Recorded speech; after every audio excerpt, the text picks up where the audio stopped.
আমাদের সরকারি ব্যয় মিতব্যয়িতা দেখাবার প্র্যাকটিস করার খুবই প্রয়োজন আছে।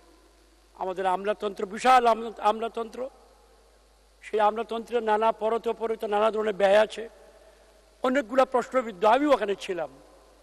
আমরা যদি পরিষ্কার নিজেকে প্রশ্ন করি তাহলে গাড়ি, বসার জায়গা, বসবাস, বিদেশ ভ্রমণ, সভা সমিতি, সম্মানী, এই সকল ক্ষেত্রে এমন কিছু বিষয় আছে যা যে কোনো দায়িত্বশীল পাবলিক সার্ভেন্টের জন্য পীড়ার কারণ হতে পারে।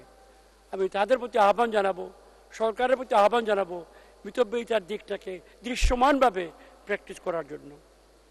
এখন জন্ম সনদ দিয়ে খোলো বিকাশ স্টুডেন্ট অ্যাকাউন্ট। নিজের বিকাশ নিজে কর। জৌলুস, অপচয় আরেকটা দিক প্রায় দেখা যায় আমাদের এখানে, যেগুলো কোনো উন্নত গণতান্ত্রিক দেশ যেখানে জবাবদিহিতা চমৎকারভাবে প্রতিষ্ঠিত সেখানে এটা দেখা যায় না। আমি সেদিকেও সরকারের এবং আমাদের বিশেষ করে আমাদের আমলাতন্ত্রের দৃষ্টি আকর্ষণ করব। সম্প্রতি কয়েকটি উদাহরণ অত্যন্ত পীড়াদায়ক আমাদের জন্য। আমি নিজে আমলাতন্ত্রে ছিলাম, আমার অপরাধ বোধ আছে। এই সকল ব্যক্তি যে সকল আর্থিক ক্ষতি করেছেন সেইটা হয়তো আমরা পুষিয়ে নিতে পারবো, কিন্তু নৈতিকভাবে তারা যে ক্ষতি করেছেন আমাদের দেশের জন্য, আমাদের আমলাতন্ত্রের প্রতি, তারা সরকারের কেন্দ্রে অবস্থান করে তারা যে সকল কাজ করেছেন এগুলো যে কোনো সংবেদনশীল সমাজের জন্য অত্যন্ত চিন্তার এবং শঙ্কার বিষয়।